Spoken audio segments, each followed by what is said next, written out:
This October, Blue Apron is celebrating its 5th anniversary by bringing back its top 20 recipes from throughout the past 5 years, as picked by you, the Blue Apron community. Your favorite Blue Apron recipes are back on the menu for a limited time only. Blue Apron is all about giving people fresh recipes to explore as they learn to cook new dish after new dish. But many people don't realize they don't repeat recipes within one calendar year. That's what makes this limited time offer so exciting. So try out Blue Apron's all-time customer favorites by going to blueapron.com/Bomani. Over the past 5 years, Blue Apron has created over 1,000 recipes, and Blue Apron delivers seasonal recipes along with pre-portioned ingredients to make delicious home-cooked meals. You customize your recipes each week based on your preferences. Several delivery options so you can choose what fits your needs, and no weekly commitment so you get your Blue Apron deliveries when you want them. Each meal has a step-by-step, easy-to-follow recipe card, and the pre-portioned ingredients can be prepared in 40 minutes or less. Blue Apron's freshness guarantee promises that every ingredient in your Blue Apron delivery arrives ready to cook or they'll make it right. Check out this week's menu and get $30 off your first meal with free shipping by going to blueapron.com/Bomani. You will love how good it feels and tastes to create incredible home-cooked meals with Blue Apron, so don't wait. That's blueapron.com/Bomani. Blue Apron, a better way to cook.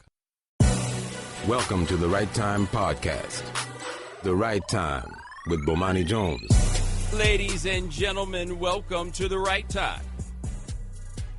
My name is Bomani Jones. Thanks for listening on ESPN Radio and the ESPN app. I gotta turn down that fast. We are presented by Progressive Insurance. You can send us a tweet at the 1-800-Flowers.com Twitter feed. That is at Bomani_Jones. We've been gone for a while, and this is the first Monday that I've done a show with my good buddy Shannon in a couple of weeks. And while Shannon was gone, the Giants lost. Did you know that, Shannon? Well, you said that like that was the first time for the season. I mean, No. I'm just saying that they lost. Did anything else happen while you were gone?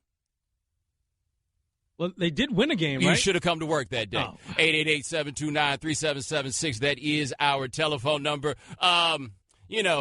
As some of you, it's kind of weird how this happened, but I've kind of sort of become like the guy in the national media that people often like to hear from when it's time to talk about the Falcons. And part of what makes that so interesting is that I don't root for the Falcons. And in case you're wondering why I don't root for the Falcons, Nuno, can you let them hear part of why I don't root for the Falcons? What I try to tell them every week. What do I try to tell them every week? The Falcons aren't to be trusted. The Falcons are not to be trusted. If you needed a solidification of the fact that Falcons aren't to be trusted, how many teams could find a way to take a lead on a touchdown and now be trailing after the extra point? See how they're ahead right now? Yeah. They are. You see how they're not about to be ahead anymore? Yeah, you see how they lost the game? That happened very quickly. Right.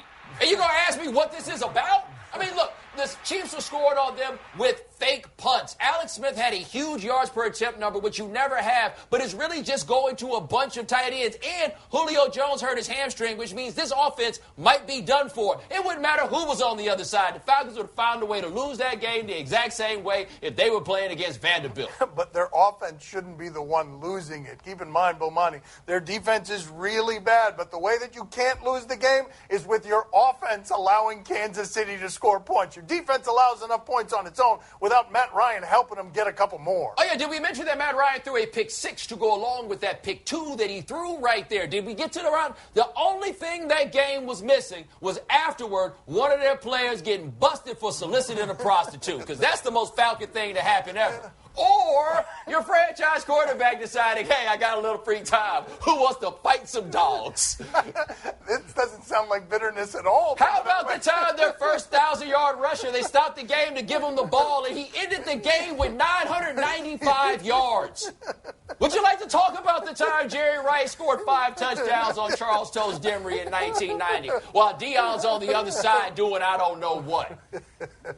How about the time the head coach let the letter in lockers because he was going to quit his job because the quarterback got caught dogfighting? Bobby Petrino, yeah, that was good. How about the time they scored 2 points in a playoff game? Yeah, we go ahead and stop there. I feel like they got the point there, right? See, it became known. I had this cascading thing where I talked about all the horrible, miserable ways that the Falcons had managed to lose over the course of time, right? A lot of them were very, very heartbreaking. But see, what happened last night in that game against the Patriots was not really a heartbreaking loss. It was actually the kind of loss that most Falcons fans are most familiar with. And if all you guys out here who became Falcons fans when Michael Vick came around, you don't really understand what just took place. And you know what it was that just took place? What the Falcons have probably endured more of than any team has ever? Just regular old everyday butt whoopings, right? Ain't no story. Ain't nothing really, like, memorable about the fact that they got their butts whooped. They just got their butts whooped. That was all it is. I wish that Mickey Mouse wasn't looking over my shoulder right now. I could talk about this in the terms that I really want to talk about this sort of thing in, right? They just got their butts kicked. Falcons went out there against the Patriots. None of us think the Patriots have a good defense. Everybody done ran 300 yards passing off on the Patriots. We've all been like, yo, I don't know. This might be when the thing ends for the Patriots. We're not exactly sure. Falcons went out there and got the brakes beat off them with this terrible offense. Now, I saw something. Shannon, did you see this? Because it got real foggy, and they said that Steve Sarkisian might have had an issue because he was up in the booth.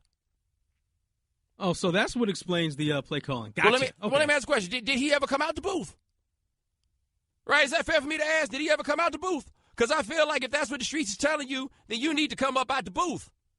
Did he ever emerge from the booth? Falcons went out there and hired an offensive coordinator, and, like, anybody here, you tell me, okay?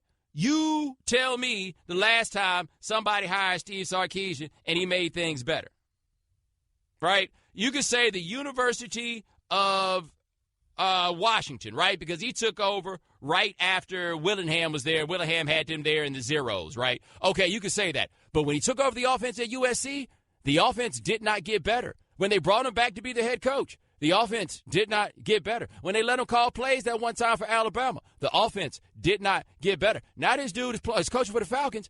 Shannon, did you see this? It was 4th and goal on the 1, and they handed the ball to a wide receiver? I think that's one of those cases where you just outsmart yourself. When you got Freeman back there and you decide, let's give the wide out a shot. I don't care what Freeman that you had back there. Right? They could have had Freddie Freeman of the Atlanta Braves, okay? Whatever Freeman it is that you got back there, if he's not a wide receiver, maybe you can give him the ball. Who gives the ball to a wide receiver in a situation like that? Who does that? The Falcons. That's who does that. And by the way, I came out of that game, which was played 1 week after the Patriots played the Jets, and none of us were sure if the Patriots were any better than the Jets. I came out of that game with no better idea of whether or not the Patriots are any good. Like, does anybody really feel if you took the Patriots jerseys off, put anybody else's jerseys on them, how good would you be saying that you thought those cats were?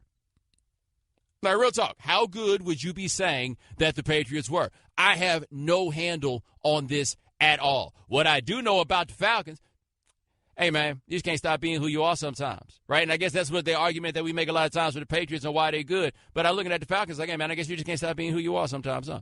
Shannon, why Devontae Freeman only get the ball 12 times? 12 carries. I don't know. It's something about the Falcons. It's in their DNA that they got to make it harder than it has to be. How's your second leading rusher in the game, Matt Ryan, bro? Out there making it harder than it has to be. Matt Ryan. Like, how? What is this? What are they doing? Because, like, I tried to get off, like, the mental, like, the psychology games and all that stuff like that, right? I just don't feel like there's really that much to gain from playing those sorts of games. But I would have thought, given what happened in the Super Bowl, that you think the Falcons would be out there, what they call it, chomping at the bit.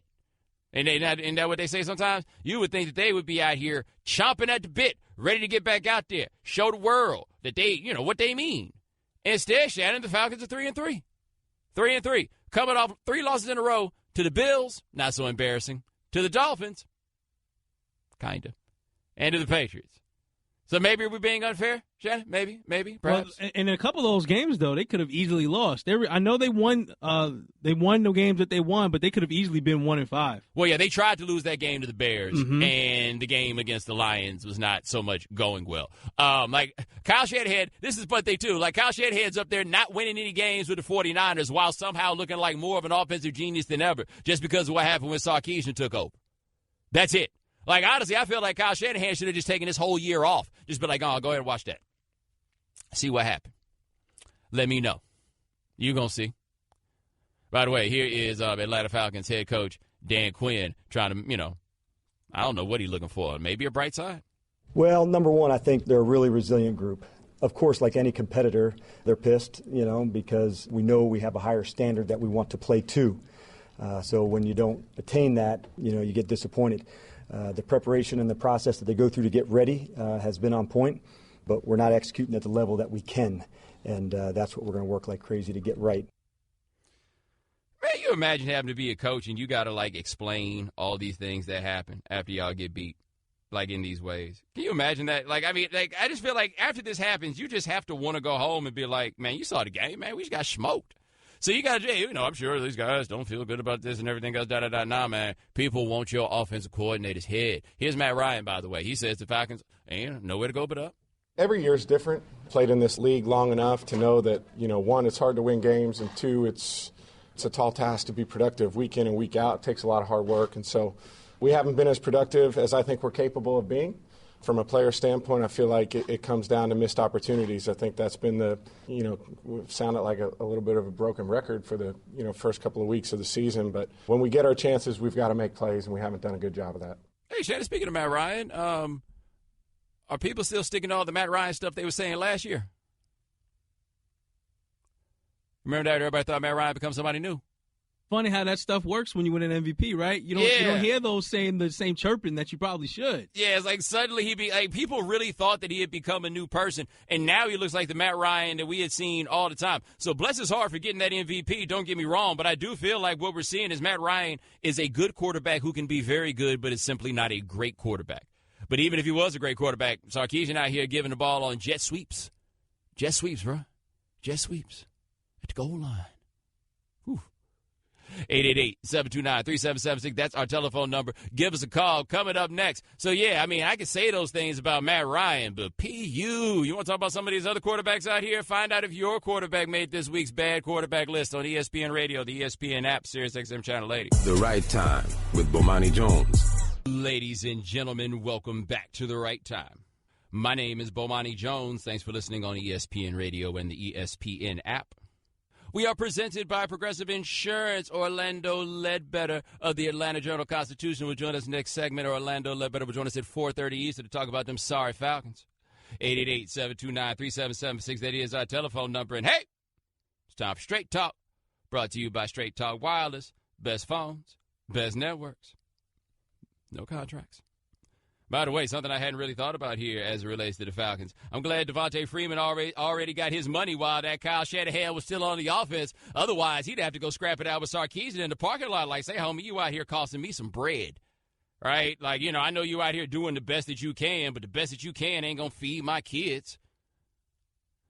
Anyway, how'd you guys enjoy this weekend of NFL action? Did you find the weekend of NFL action to be fantastic? I did not find the weekend of NFL action myself to necessarily be fantastic. Now, what we wound up with, and we're getting to that point of the year, that time of year where dudes is just getting hurt, right? Like, this is just going to be a thing that's happening. Dudes are getting hurt. What happens when dudes get hurt, especially when quarterbacks get hurt? Sorry people have to get into the game. How many teams at one point or another over the weekend had to put in a quarterback that I think is legitimately sorry? Shall we count? Carson Palmer got hurt. That means they brought in Drew Stanton, who somehow is still in the league. Drew Stanton is sorry. Blake Bortles had the best game of his life, guys, at least as far as I can tell. 18 for 26, 330 yards, 1 touchdown, and no interceptions. Blake Bortles is sorry. Jacoby Brissett was also in that game, and Jacoby Brissett has demonstrated some level of talent. But as things stand right now, Jacoby Brissett is sorry. Jets are out here with Josh McCown. Let me say this right now. For the 15th straight year, Josh McCown is sorry. The Dolphins brought in Matt Moore, who is not very good, but before Matt Moore came in the game, they had Jay Cutler out there. Before Jay Cutler got hurt, you know what you were able to see? Jay Cutler is sorry. Mitchell Trubisky, I believe that in these 2 games that he has quarterbacked, he has completed 8 passes. Mitchell Trubisky is sorry. We had the Ravens against the Vikings. Joe Flacco, not exactly sure when it happened, like when he went over the line and there was no coming back. But Joe Flacco was sorry. Case Keenum, he's sorry too. For all I know, Teddy Bridgewater got 1 leg, and they still thinking about bringing him back as soon as he's cleared because he's not sorry. They had Brett Hundley out there. Brett Hundley came to play in because of Aaron Rodgers. Brett Hundley, who, by the way, if we played any audio of Brett Hundley and I told you his name was Brett Hundley and he went to UCLA, you would be very surprised when that Brett Hundley showed up. Let me tell you something now so you won't be surprised when you see him. Brett Hundley is sorry. Browns threw 2 quarterbacks out there. I don't feel like even listing both their names. Don't matter. They both sorry. And who's that playing quarterback for the 49ers? You remember his name? Was it Beathard? Yeah, it was Beathard. Yeah, he's sorry. Who else is sorry? Andy Dalton. Are we making Andy Dalton sorry? Because I feel like we none of us believe Andy Dalton is good, but we waver on him being sorry. Oh, 17 for 30 for 140 yards and 2 touchdowns, 2 interceptions. He got sacked 4 times. Guess what, guys? Andy Dalton is sorry. Trevor Siemian, I think everybody held on and thought he might be able to give the Broncos a little something. They thought they'd find a diamond in the rough. Nah, man, he just rough. Trevor Siemian, I feel like he's sorry. And Shannon, if you're there, would you like to give us the verdict on Eli Manning? All right. He didn't play great, but I can't really blame yesterday on Eli. You got all backup receivers against that secondary, and your line didn't give you much time. So I won't put this one on Eli, but generally he hasn't played well this year. Shannon, he averaged 3.4 yards per attempt. Oh, no, that was super conservative. I think they threw it down the field one time. He averaged 3.4 yards per attempt, and let's not act like the rest of the season has not happened. I'm going to go through some game logs, and you tell me whether or not in these particular games Eli Manning was or was not sorry. Okay. Oh, I was about to say he wasn't really sorry against the Eagles, 35 for 47 for 366 yards and 3 touchdowns and 2 interceptions. Okay, he wasn't sorry. He wasn't sorry against the Bucs either, Shannon. But he was sorry against the Chargers. Did you watch that game? Yeah, I did. That was an ultimate what's up with your mans kind of game. He was actually kind of sorry against the Broncos. They just happened to win it. Mm-hmm. He was sorry against the Cowboys. Would you agree with that? Yeah, it wasn't very good. Sorry against the Lions? Yeah, it wasn't very good. Yeah. How many quarterbacks did I just list, by the way? Like, some of them were just like, I wouldn't say they were all just sorry for a week. Most of them are giving you an extended demonstration of sorriness. But there's a lot of sorry running around this league. Now, I'm not even taking that to the place that I can so obviously take it to with all this sorry in the league at quarterback. I'm going to take it to the place that I like to take it to when we talk about all the sorry quarterbacks in the league, which is, once again, have we not constructed the whole game backwards when it's this hard to find somebody to play quarterback? Oh, wow. Hold on. I work with a bunch of Giants fans, by the way, so they're always able to give me these important details. To be fair to Eli Manning, who I do think is a little bit sorry, he's out here throwing to Tavares King, Travis Rudolph, and Roger Lewis. Isn't Roger Lewis like a talk show host? Isn't that the dude that host was it Blind Date? Is that him? I feel like I went on this radio show in L.A. before. Is that the dude? That's not him? What's that dude's name? Either way it goes, we got so much sorry quarterback play going on in the league. And look, we're going to have the sorry quarterback play for a while now. We keep watching this. I guess there's no real protest that we could put in that would make the quarterbacks be better. But, man, we got so many sorry quarterbacks out here. So many. And honestly, when did Joe Flacco just become awful?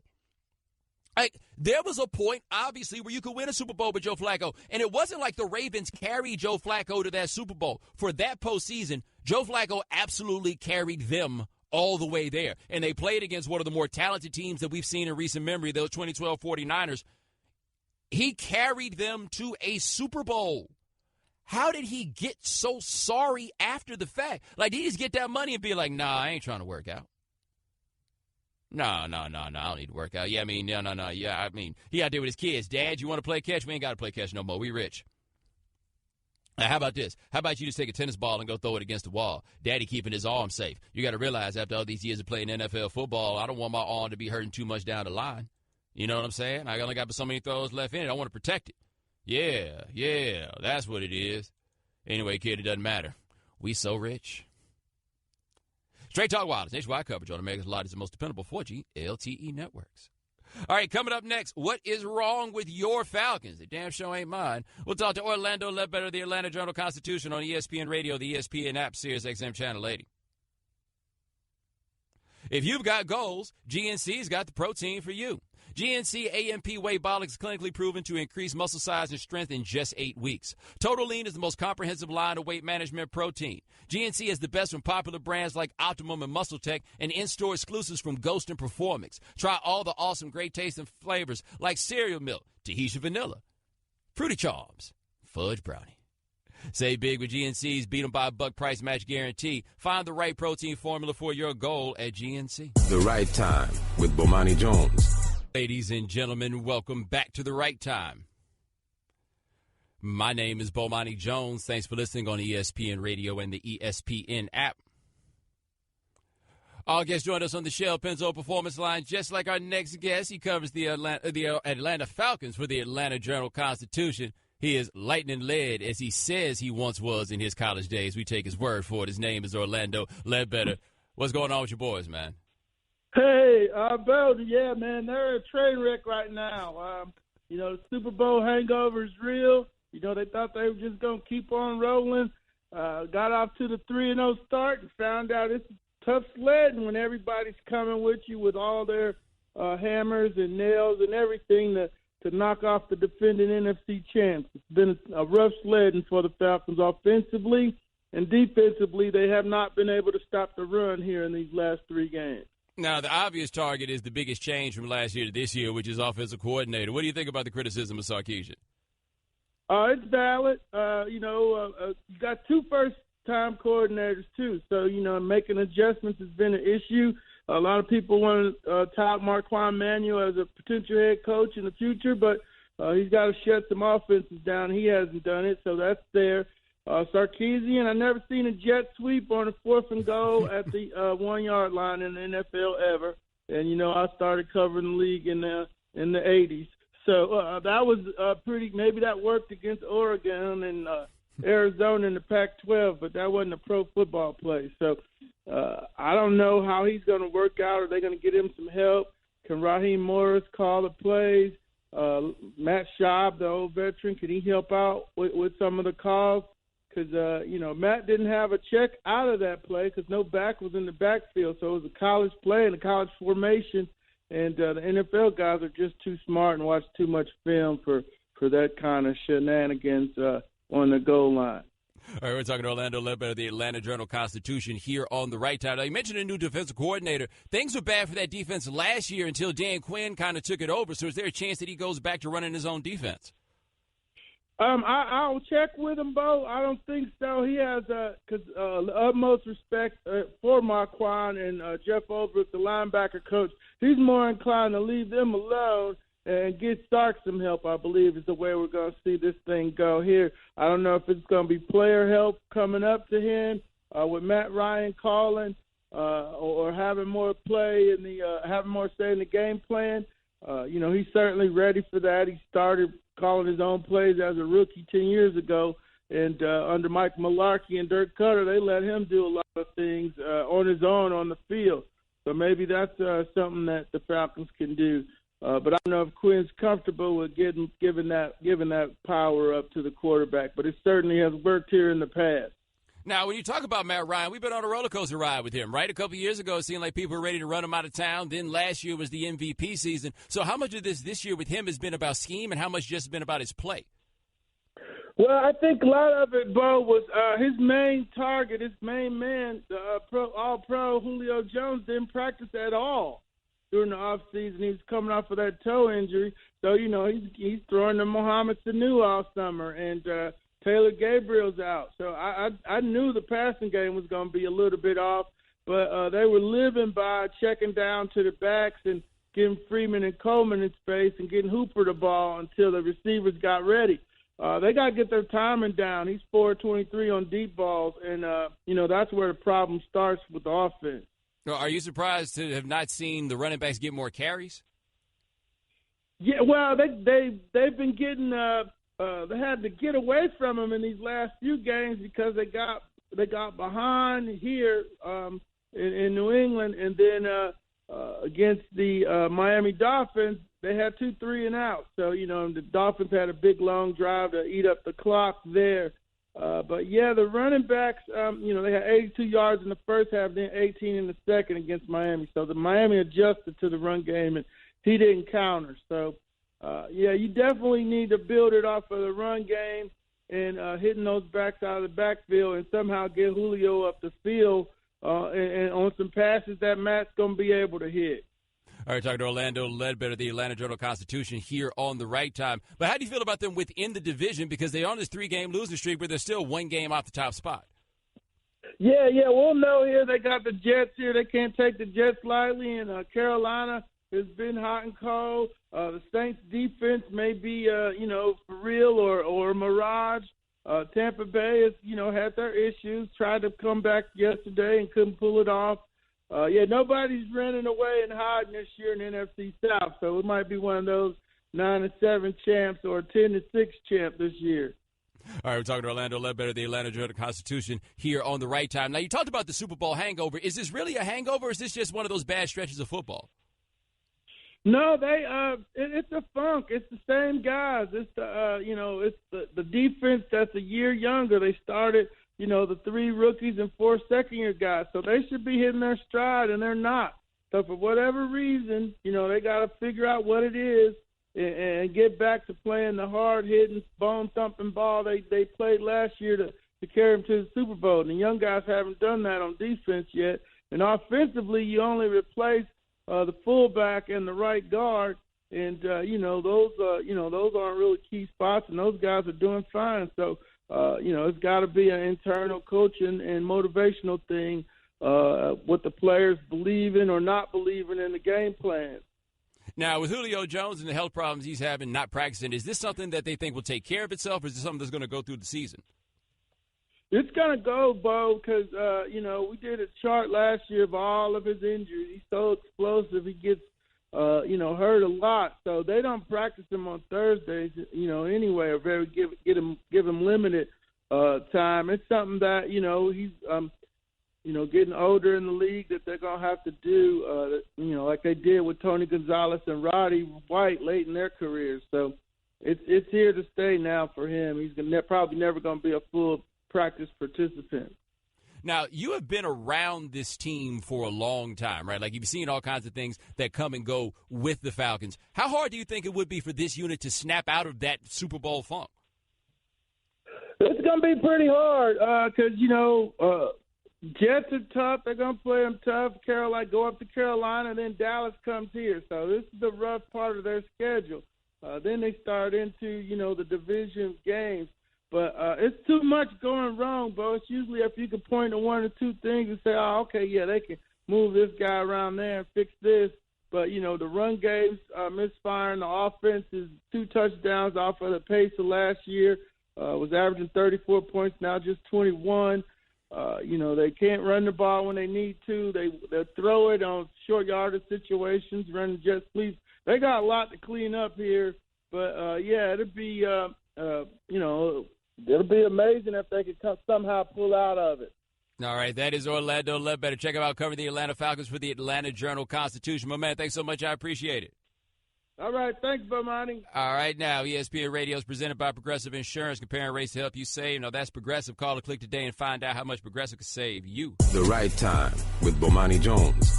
Ladies and gentlemen, welcome back to The Right Time. My name is Bomani Jones. Thanks for listening on ESPN Radio and the ESPN app. Our guests join us on the Shell Pennzoil Performance Line. Thanks to Orlando Ledbetter, the Atlanta Journal-Constitution, for joining us last segment. Ryan Clark will join us in the 5 o'clock Eastern hour. Remember, if you miss anything live, check out the Right Time podcast, available on the ESPN app.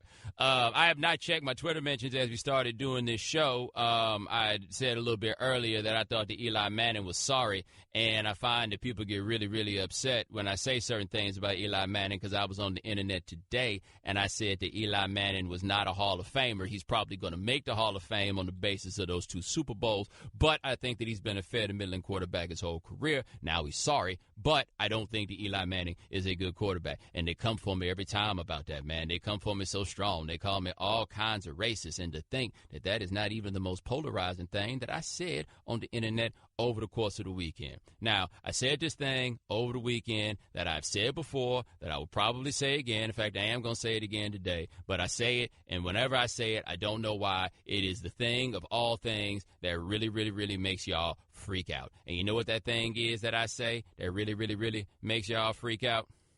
I say that Jason Witten is not, I repeat, not a Hall of Famer. That's all it is. Did anybody pass out in the studio over there, Shannon? Because I feel like people pass out when I say that. Anybody pass out over there? No one passed out, but a couple people clutched their pearls. Yeah, like there's definite pearl clutching when I say that. And so the argument that I make about Jason Witten is that Jason Witten was steady and he was like, reliable. But I feel like the Hall of Fame is for dynamic players. The Hall of Fame is for players who do dynamic things. And Jason Witten, as cool as he was with that slow and steady wins the race and all of that and making those catches right in front of the marker, no. That does not make you a Hall of Famer. I mean, it's crazy. And part of it is people have been doing these games for so long, these broadcasters calling Jason Witten the future Hall of Famer, that y'all ain't even really thought about what Jason Witten actually does or does not provide to the team. So my man, James, the homie James, came through for me, James Jackson. Works in research at ESPN. He saw me talking about this, and he's like, look, let me get some numbers together for you. So my man got some numbers together for me. Y'all up there in Bristol need to holler at this man because he gets numbers together for people. So check this out, right? Since Jason Witten entered the league in 2003, okay? Let me make sure I got this right. Among tight ends with at least 200 receptions since 2003, there are 47 of them. Jason Witten averaged 10.87 yards per reception. That puts him 35th out of the 47 tight ends that have made 200 catches since Jason Witten came into the league. That puts him behind notables like Tony Scheffler, Kobe Fleener, and Anthony Fasano. He has averaged 3.75 yards after the catch per reception. That puts him at 41st out of 47. Would you like some more? Jason Witten, since 2003, has 5 multi-touchdown games. That puts him on the same level as luminaries like Mercedes Lewis, Owen Daniels, and Tyler Eifert. By comparison, Antonio Gates has 21 multi-touchdown games. Rob Gronkowski has 15. Tony Gonzalez had 12. Witten's never had a 3-touchdown game. Let's keep going. Career games with 10 receptions, all right, but less than 100 yards. Jason Witten has done that 5 times since 2003. 10 receptions, less than 100 yards. No other tight end has that many games with 10 receptions and less than 100 yards. Gronkowski, never. Gates, never. Kelsey, never. Tony Gonzalez, only 3 of them. Shall I continue? Witten came in the league in 2003. 44 players have at least a season with 80 receptions and 10 touchdowns. Okay? Witten isn't one of them. Right. 6 tight ends have done that, though. 80 receptions, 10 touchdowns. Okay? 6 tight ends have done it. Graham, Gates, Gronk, Dallas Clark, Tony Gonzalez, Jordan Reed, Jason Witten. Never done that. Now, these guys are wide receivers, but gentlemen like Drew Bennett, Chris Chambers, Miles Austin, and 3 different times Eric Decker have had 80 receptions and 10 touchdowns. So I ask you guys this while I'm here, right? Help me out, man. Help me out, okay? Why are you so sure that Jason Witten is a Hall of Famer? Because I know a lot of people will come in and be like, Jason Witten is the best blocking tight end of his era. I mean, if you want to make that argument, that's fine. Just don't get up in my face trying to argue to me about you know anything about tight ends and how they be blocking. You don't know how tight ends be blocking. You know what the man tell you about the tight ends that be blocking. They tell you that Jason Witten's blocking. Not that he's not blocking, but they tell you that Jason Witten's blocking. If for no other reason, then they're going to make sure that you think that Jason Witten is a future Hall of Famer. Dude, he's a very good player. You know what Jason Witten is? Jason Witten's a dude that if you root for his team, then you should love him, right? You know, you bring him out to the sidelines during games. You know, they say during one of the breaks, like, hey, joining us is Cowboys legend Jason Witten. And then he waves his hand. I don't know, he might even take off a cowboy hat. He might rock one of them in his free time. I ain't really got no answer for you on that. But that's the kind of player that he's supposed to be. He's just not a Hall of Famer. He's certainly what they got down there, Shannon? They got the Ring of Honor? Oh, yeah, he's guaranteed to make the Ring of Honor. Yeah, absolutely. He's about guaranteed to make the Hall of Fame. I'm just saying he ain't got no business there. Like, he's a Ring of Honor guy, certainly. I just can't figure out, after I rattled this off for you, okay, all these numbers that show that Jason Witten simply is not a dynamic receiver. And if you're going to make the Hall of Fame as a tight end, man, we're talking about receiving. Like, Mike Ditka is the first tight end to make it into the Hall of Fame. He got in either 88 or 89. I can't remember the year off the top of my head. Go look at what Ditka did when he first walked into the league. He was an absolute force when he first got into the league. Go look at who the guys are that are Hall of Famers at tight end. Ain't nobody worried about if Kellen Winslow could block. Who is wasting their time with that information? Don't nobody care about that. That's not what gets you in the Hall of Fame at that position. But I just wanted to go ahead and say this to you, not because it's particularly germane to anything that's going on in sports. I'm just tired of y'all talking to me like I'm crazy, man. I got called a racist. I got called all kinds of things simply because I said a non-dynamic tight end was not a Hall of Famer. Somebody's like, well, he was consistently one of the top 5 tight ends in the league.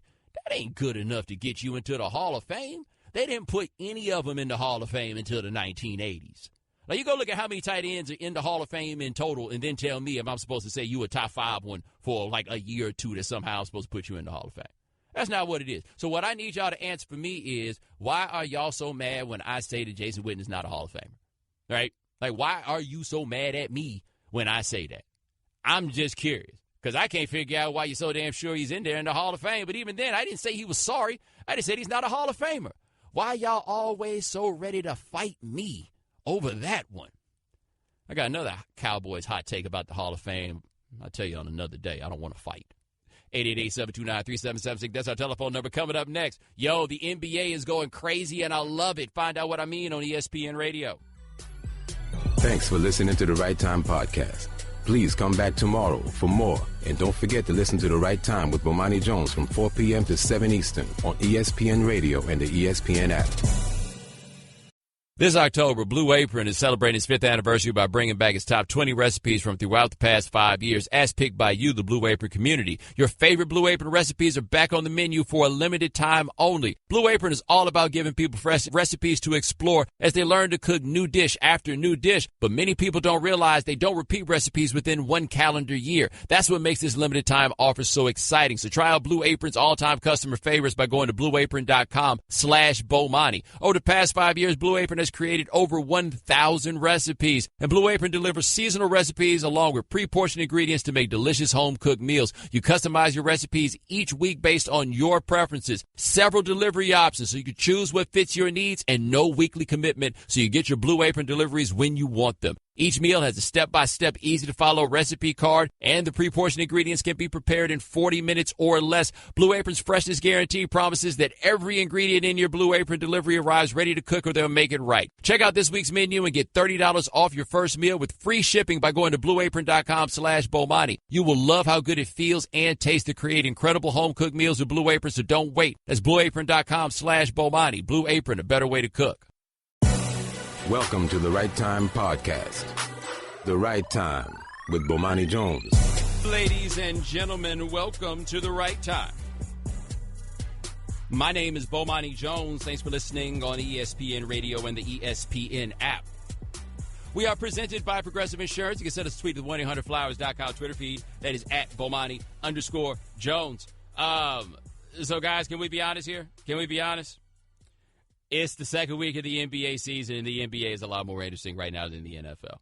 I can't be the only person who feels that way, right? It is a lot more interesting. And see, the problem I think that people are making with the NBA right now is they're working on the we know who's going to go to the finals principle. Therefore, everything else that happens is going to wind up being boring, right? And so that even got more so solidified when Gordon Hayward had his whole leg get mangled on national television in front of everybody.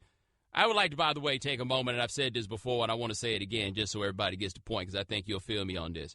I would argue that a nation where if a woman's nipple becomes visible on television, everybody turns their heads, but if a man has his ankle turned around in 5 different directions, they zoom in on it, is a nation that's hustling backwards. Right? Now, maybe you're not into the same sorts of things that I am, but I'm just saying there is by no measure will you be able to tell me that there is something worse about looking at a woman's nipple than there is somebody's mangled ankle? I was watching that game, man. I was at the crib, and I saw Hayward scooting himself off the floor, and I'm like, gee, I wonder what's going on. And then I heard Kevin Harlan say, Hayward has broken his leg. Hayward has broken his leg, right? And it seemed like he was telling that to the guys in the truck, like, yo, we got a cold black, right?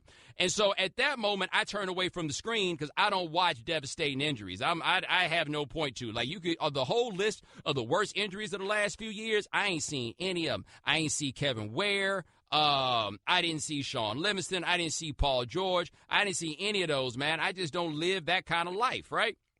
So I turned my head away, but I still had the peripheral kicking, right? Because I'm slick like that. So the peripheral was still kicking, and I was like, wait a minute. They're zooming in on this. Why would you show this again? Why would you do that? Anyway, I found that to be ridiculous. And, yes, the whole Boston thing kind of over, at least in terms of being a championship contender. I'm sure Brad Stevens is going to cook up a little something to make them overachievers in some sort of way. But, nah, man, like, it's not there. So, yes, I do believe the Cavs are going to win the East. Yes, I do believe the Warriors are going to win the West. The Warriors also right now are all of 1-2. The Rockets are trying to figure out how to get this thing together, and what's going to be really interesting with them is Chris Paul is hurt right now, and that's why, that's the reason I'm going to go with right now that the Rockets look so much better when Chris Paul was not on the floor, right? Like, that's the reason I'm going to go with. But are you not intrigued by the idea that the Rockets went and got Chris Paul to play with James Harden, and what happens if Chris Paul actually makes them worse rather than make them better?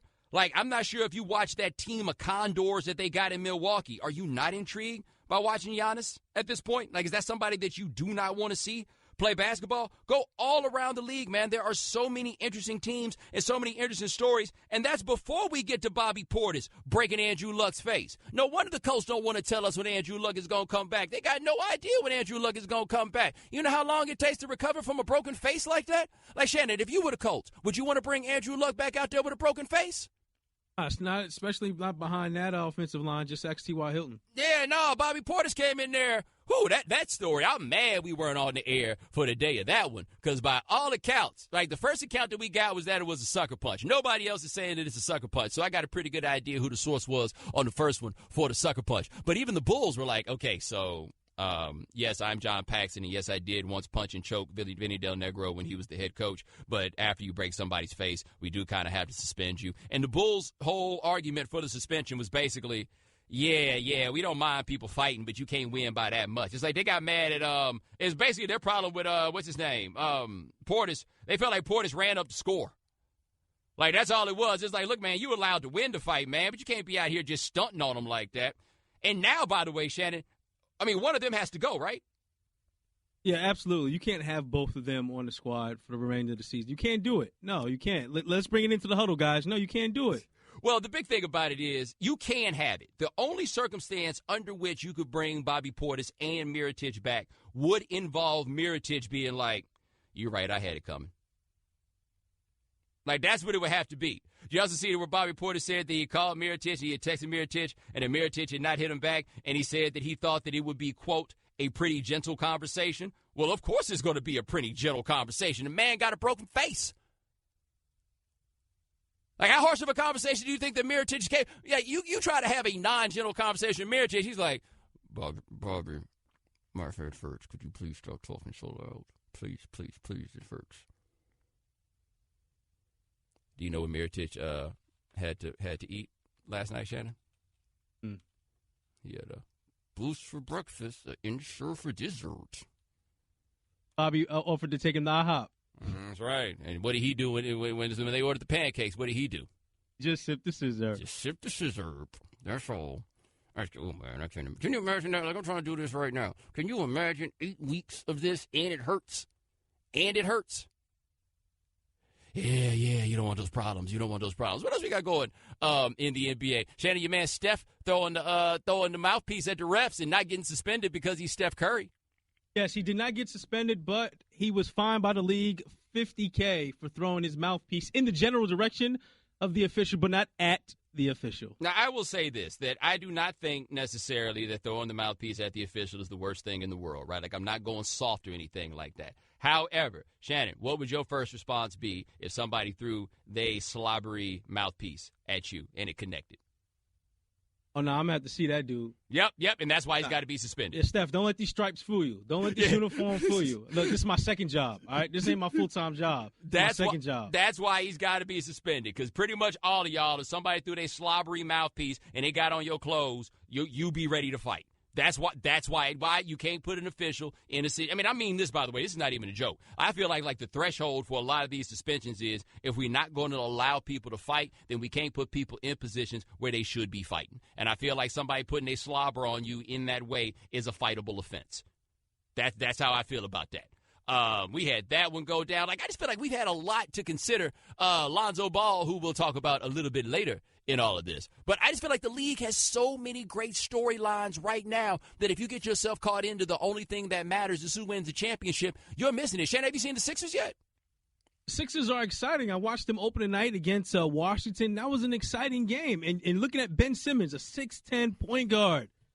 A 6'10 point guard. He's not just a tall dude playing point. He is a 6'10 point guard. They have a 6'10 point guard and a 7'2" center who can take you off the dribble from the top of the key. Right? Like that. And we're not even talking about the number one overall pick yet. Also, Shannon, have you noticed? Apparently the Jahlil Okafor experiment is over. Has he gotten off the bench yet this year? Yeah, he's out of the rotation as we speak. Yeah, but has he played yet? I don't remember seeing him. I think he got some action in the preseason. I don't think he played. I don't think that he has played in the first 2 games. And then if those things weren't interesting enough, apparently the Phoenix Suns are coming completely apart where Eric Bledsoe, who always seemed to be a fairly easygoing chap, says he didn't want to be there anymore, and then they called him into the office to talk about it, and he told the bosses, no, when I said that, I was at the hair salon.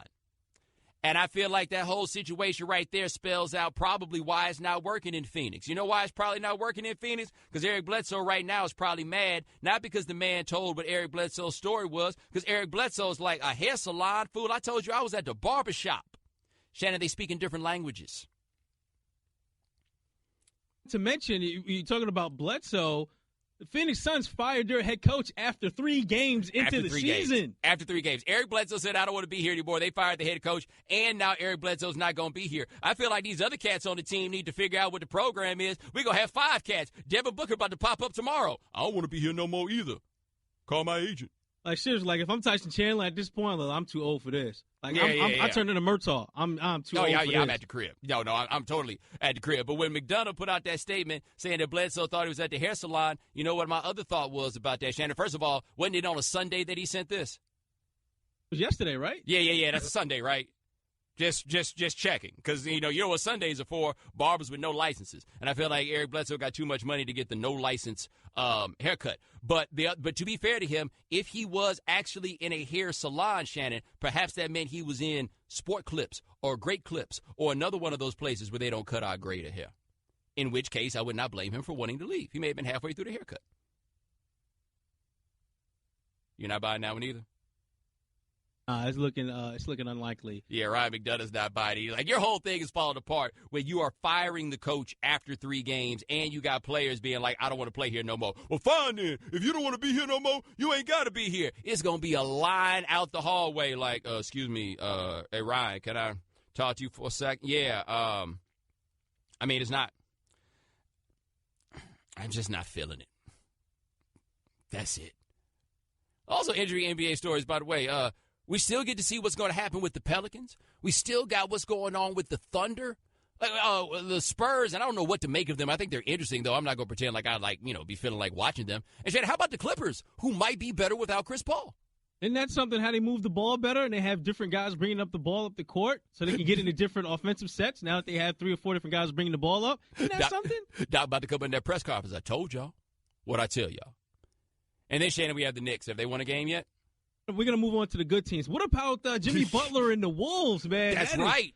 Yes. Didn't they beat somebody last night, the Thunder? Yeah, they beat the Thunder. Andrew Wiggins with the game-winning shot. Yes. Like, it's intriguing. Let me pose this question. I asked this to Clinton last week, but I'll ask you as well. Who's the second best team right now in the East? Well, if we assume it's Cleveland, the best, who's the second best? Is it Washington? Is it Milwaukee?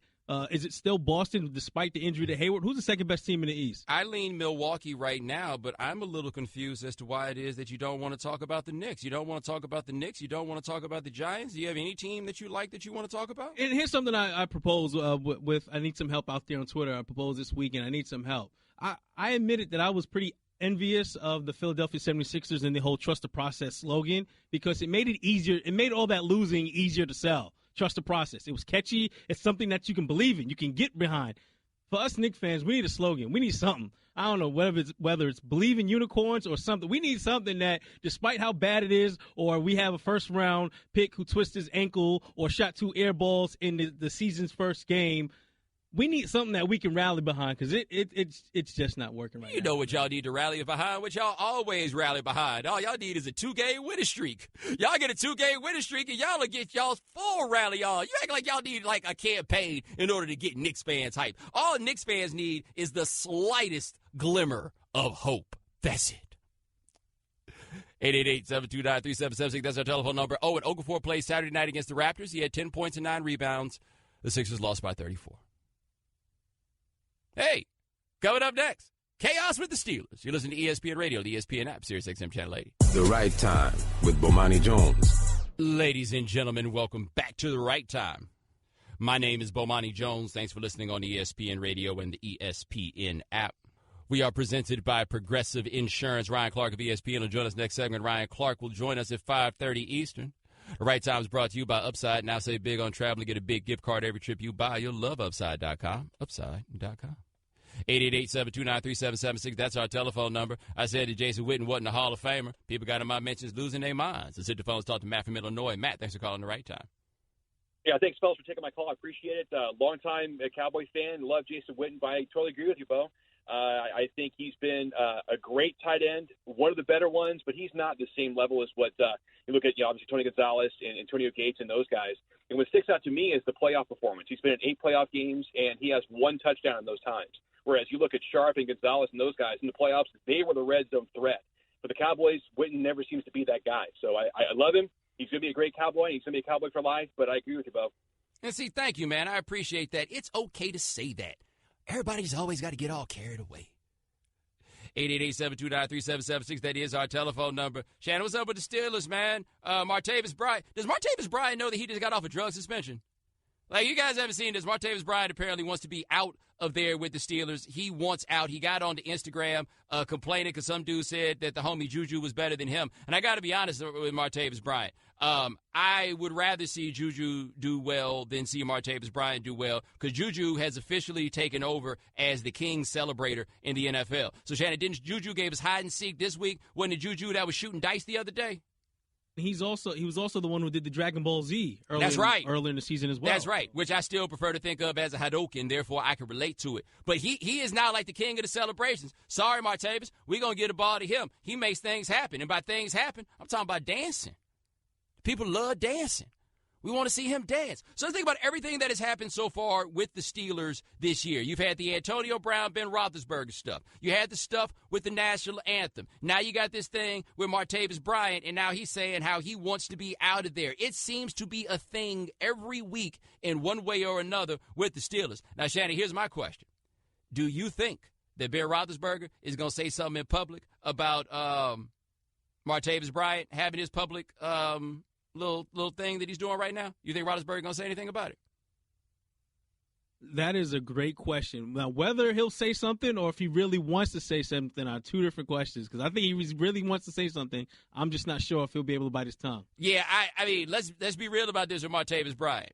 Given the things that he's gone through in the last few years, he has demonstrated that he is absolutely willing to sacrifice millions of dollars by doing something stupid.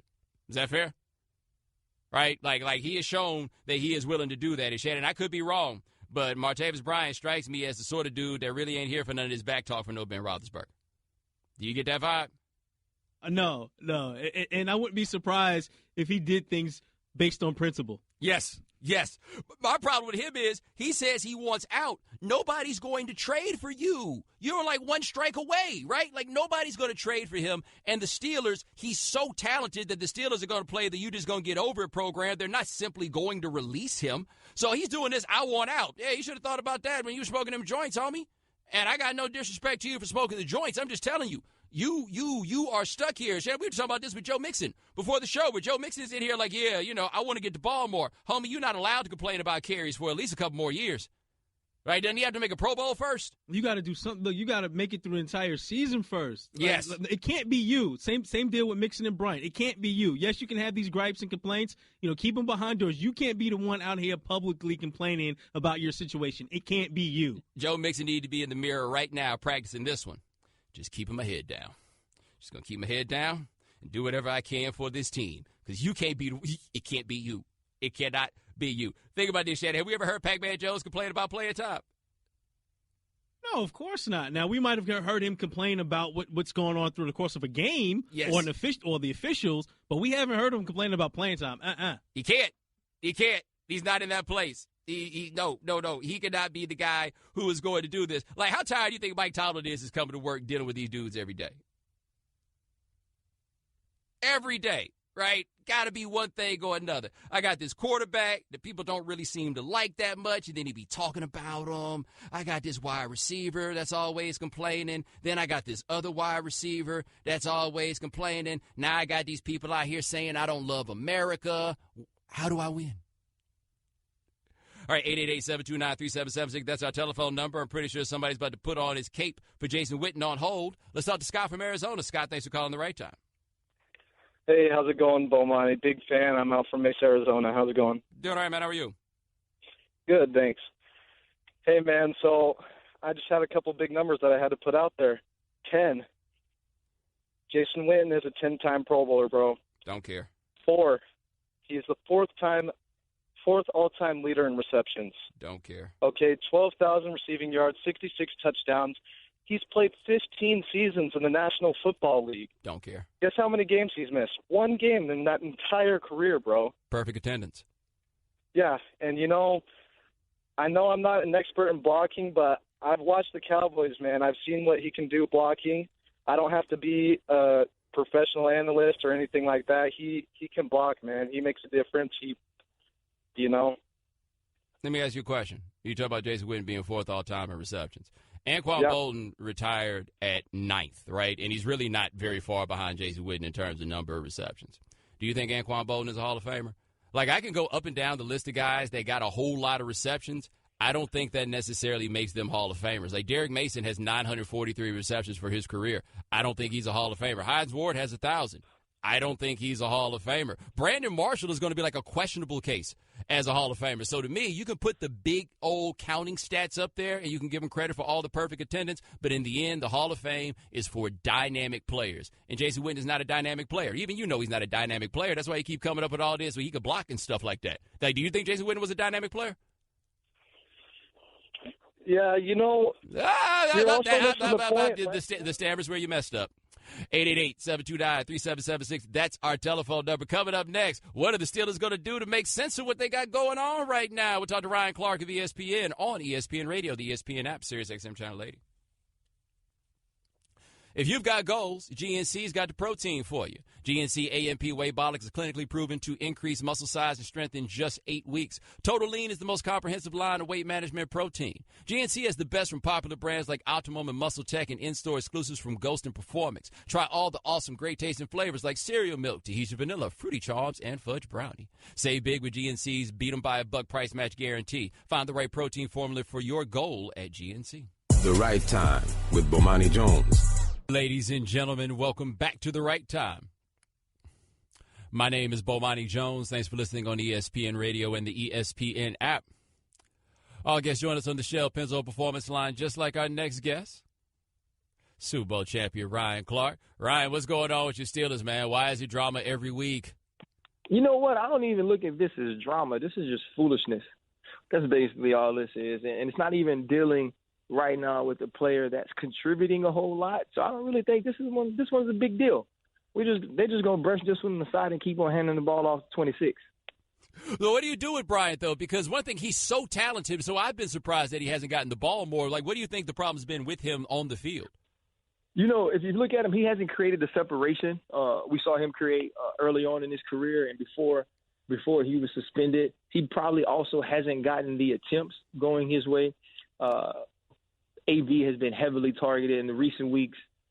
Le'Veon has gotten the ball 30-plus times. So it's only so many footballs to go around. And when you include your tight ends into that and also Juju Smith-Schuster, there's not going to be a lot of chances. He has to capitalize when he gets those chances, which was what he used to do. It wasn't like he was a high-volume catcher. He just made big plays, and some of those big plays down the field haven't materialized for him this year. You go back to yesterday, the first play of the game, they ran a reverse to him. It wasn't a handoff to Le'Veon. It wasn't a pass to AB. So you can see they started the game consciously trying to get him the ball. But sometimes in the flow of the game and the way that the defense is playing and opportunities you have, other people are better options. And I think he has to understand that he's at best the third best option offensively for the Pittsburgh Steelers. All right, talking to Ryan Clark on the ESPN radio. Now, what did you think about him getting sent home today? Well, so here's the thing. I haven't really got to talk to anybody there to know exactly what it was, whether he got sent home, whether he called in sick, what the issue was. So I can't really necessarily speak on it from that point. But to me, where there's smoke, there's fire. Any reason that he's not at work, any reason that he's not in a meeting, and you're seeing the IG post that he's deleted, and you're hearing from, Jeremy Fowler that people in his camp say that he does want to be traded. All of those things lead me to believe that this is going the wrong way, that his decision-making isn't in the right place because you've just set out for a year, you haven't been contributing on the field, and your team is actually playing really well. If you're the Pittsburgh Steelers, you're in no rush to get rid of him. I'd put him in street clothes on Sundays and hold out to the end of the season to see if he fixes his attitude and changes the way he thinks and wants to play, or we just use him as insurance in case one of those guys go down. It also probably doesn't help his case that Juju seems to have replaced a lot of what he brought. Well, listen, they're two totally different players. They love Juju Smith-Schuster, both as a player and as a person. He's more the Hines Ward guy. He's the guy that's going to dig out safeties in the run game. He's the guy that's going to make the right decisions in the zone of where to sit down and where to go. You saw the pass that he caught yesterday. It was a fake crosser. Then he split the safeties. He's not the guy you're going to put on the outside and say, okay, go beat this guy one-on-one. What's happened is because Martavius hasn't made those plays, or maybe he hasn't had the opportunities because teams understand which way they will try to attack with Martavius, that Juju's made some big catches. Antonio Brown's made some big catches. Le'Veon Bell hasn't had to see 8-man boxes every week. And so when you can do those things, and Martavius is a part of that, he also has to understand in other ways he can help his team win rather than just catching the ball deep. All right, we're talking to Ryan Clark of ESPN here on the right time. Switching gears just a little bit, is the Patriots defense better than we thought earlier this season, or are the Falcons just bad right now? The Falcons were bad last night. What the Patriots did last night was they didn't have the communications breakdowns. And you don't know if it's because Stephon Gilmore was hurt or because they were playing with guys that were, quote-unquote, less talented than Stephon Gilmore was. But Johnson Batamosi, Jonathan Jones, these guys played the defenses that Matt Patricia and Bill Belichick called, and they played them in the correct way.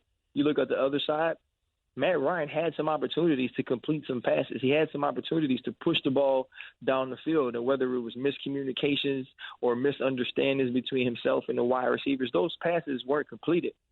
He's not completing the ball down the field as he was last year. His completion percentage was over 55% on throws of 15-plus or more last year, and that's come down a ton. And I think that's the difference you see in the offense from last year to this. All right, talking to Ryan Clark here on the right time. So you as a defensive back, how excited would you have been to play this week where we counted almost 20 quarterbacks that either played sorry or were sorry? You say played sorry or were sorry? I mean, that's kind of where the league is right now. And I think that's where the league kind of always has been. You know, there are some top-tier guys who can win Super Bowls for you and who can carry teams, and then the rest of the guys are just dudes. And you know, that's what we're seeing. There's not the development of quarterbacks on the lower levels that there used to be. It's not the development of offensive linemen. And when you're Jacoby Brissett, it doesn't matter how good you are. If you're going to get sacked 10 times, you can't complete passes downfield. If you're in Cleveland and you don't know if you throw an interception or not, you're going to be on the field. It's hard to compete and be confident in what you're doing. And so it's a league-wide problem. I don't know how you fix it, but if you're a defensive back, you're sure happy they got those problems. Now, you mentioned the Browns. You as a player, as a former player, what did you think about Hugh Jackson saying that Kaiser shouldn't have been out till 1 o'clock in the morning to the media? I think it's ridiculous. I think it has absolutely nothing to do with how good you play football. These are grown men. These are adult men. There's no curfew on Friday night. It's not like he missed a meeting because he was out that night. There was nothing that said Kaiser had to be in for a certain time. We are not children.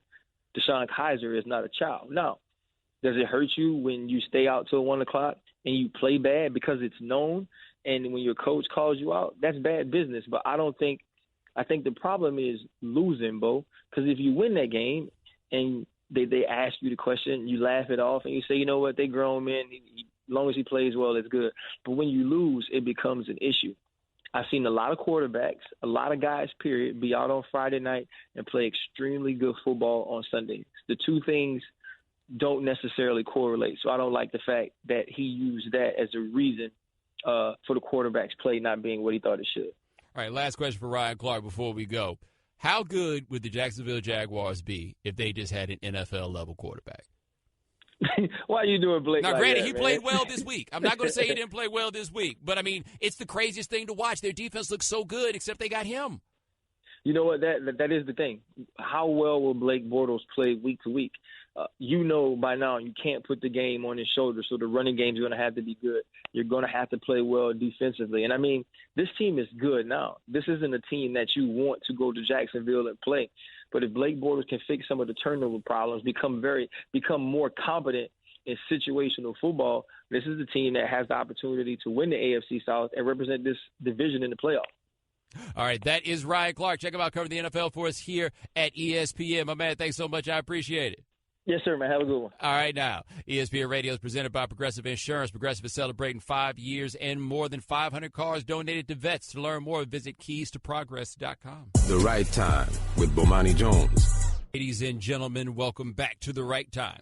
My name is Bomani Jones. Thanks for listening on ESPN Radio and the ESPN app. All guests join us on the Shell Pennzoil Performance Line. Thanks to Ryan Clark of ESPN for joining us last segment. Spencer Hall of SB Nation will join us in the 6 o'clock Eastern hour to talk some college football. Nothing makes up for a football obsession like bouquets from 1-800-Flowers.com. When you order a dozen red or assorted roses for only $29.99, you'll get another dozen plus a vase absolutely free. Go to 1-800-Flowers.com/ESPN. And yes, I said dozen. It's not my finest hour. Anyway, we talked a little bit earlier. I don't remember if I was talking about this on the internet or I was talking about this on the show, either way. But somebody asked me that question about whether or not would you rather be a Hall of Famer or somebody who's got rings. I think this is connected to me saying I don't think that Eli Manning is a Hall of Famer just because he got 2 Super Bowl MVPs. But anyway, had cats talking about, and then they flipped it. They're like, well, who would you rather be? Somebody like Robert Horry or a Hall of Famer with no rings? I'm like, so you telling me I got the choice between being Robert Horry or being Dominique Wilkins? I'm trying to be Dominique Wilkins. You ever seen what happened when Neek walked in the mall in Atlanta? I seen what happens when Neek walk in the mall in Atlanta. The women jump for joy. It is a party when Neek shows up. You know what happens when Robert Horry shows up in the mall? Cats is like, damn, where I know him from? No. I don't even like being recognized in public. I'm just saying. I'd rather be Neek. Like, Shannon, would you rather be? Would you rather be Robert Horry or Charles Barkley? Barkley all day, without a doubt. I mean, like, it's just, yes, you want a ring. You want to be part of a champion team. You absolutely want that. But you cats that's like, I'd rather be the 12th man on a champion than be the man. You must be crazy. 888-729-3776. That's our telephone number. So, Lonzo Ball, he's in the league now. Apparently, he is the youngest Laker in the history of the franchise to get 10 assists in a game. He broke Magic Johnson's record on that one. They lost to the Pelicans last night. He had, whatever night it was, he had 8 points, 13 assists, 8 rebounds, and 5 turnovers. It's been a while since this happened, but it's the first time I've been here since Patrick Beverly decided, nah, dog, I'm about to grown man you. And he absolutely grown-manned him. Totally grown-manned him. And the one thing I will say about that, where everybody's talking about Lonzo's daddy is going to get him in this situation, you see what Snoop had to say about it, Shannon? Snoop say? Snoop said that his daddy got him in the lion's den with pork chop drawers on. That's a quote. Snoop's not wrong. He's not wrong, but here's where I do think that everyone is, like, not quite right. Yeah. His dad has put him in a bit of a situation and has made Lonzo a circle on the calendar sort of guy. But Chris Paul's daddy wasn't out here talking big noise when he got into the league, right? Do you remember what happened when Chris Paul played against Jason Kidd in his first game in the league? It was this. It was the exact same thing. Like, part of what happened to Lonzo with Patrick Beverly was Patrick Beverly is absolutely the wrong matchup for that guy given the whole circumstance. Because Patrick Beverly, 3 words. Shannon, you got 3 words that might describe Patrick Beverly? I bet you know what them 3 words are. Can't go back. He can't. right? Like, he is a dude who cannot go back. So you got the can't go back all-star in his first game with a new team. Of course he was trying to get all up in that dude's kitchen. Like, that's what's going to happen. There's always going to be times where a rookie gets adulted in that way. Now, I don't think this is going to have any long-term effect on Lonzo Ball. I bet, by the way, the next time he sees Patrick Beverley, he's going to be a little bit more ready for it, and then he'll go from there. Because one thing about going from playing high school to college and then college to pro, but more so college to pro than anything else, you realize, man, those dudes that you thought were all right are actually really, really good, right? Like, you thought them cats was just, like, cool, they could play a little bit. No, they're actually really good. Like, Patrick Beverley is a dude that he probably thought was all right. No, Patrick Beverley is a really good defender. When Patrick Beverley ain't got to worry about nothing but getting up in your kitchen, he's going to do that, and he is going to mentally intimidate a young dude because that's just how this works. Let me tell you a story on these lines. Now, the names won't necessarily mean much to people anymore. You folks that are listening in North Carolina, it will mean something because you will recognize at least one of the names. Shannon, you remember your man C.J. Leslie? Used to play for NC State. Word of God Academy, Yep. Now, C.J. was like a 5-star recruit. He had been a riser through the time when he was in high school, and I'll never forget this, man. He's in the Summer League in Durham at North Carolina Central. And C.J. was playing. Roy Williams had come to see him, right? Like, Roy sitting there in the first or second row in the bleachers watching the game, and C.J. had been killing. Now, on the other team, on the other side of C.J. was this dude named Caveman. I can't remember Caveman's name. I talked to Caveman briefly once because my homeboy went to high school with Caveman, but he's Caveman, a.k.a. Cave, right? Caveman, I think, played at East Carolina for a little while. He played a little overseas, and I remember once my homeboy asked him about, like, playing overseas and stuff, and he said, where is he going to play? And I remember Caveman said to him, and I quote, I don't know, Iran, Cyprus, one of them. Anyway, Caveman didn't have no whole lot of moves. All Caveman could do was go left. Like, that was his thing. He was left-handed, and all Caveman could do was go left. But, Shannon, what I just said Caveman's name was? Caveman. Can you imagine Caveman Steez, given that they call him Caveman? So C.J. Leslie was out there stunting on them dudes, and I think he tried to dunk on somebody. And Caveman had had enough.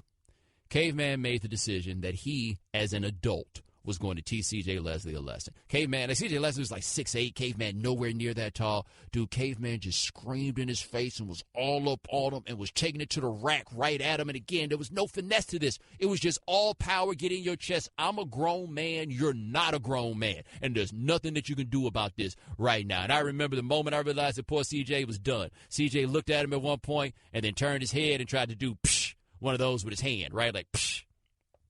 He had nothing. He was done because in the end, he was still a child and Caveman was a grown man. And that's basically what happened to Lonzo Ball. The thing is, he's not going to be a child for long. And at some point, that is going to turn around, right? Those things are going to change. But, yeah, in the early run for Lonzo, it's going to be rough. And they're going to be coming at his neck all the time. The thing about Lonzo, though, is he seems to be built for it.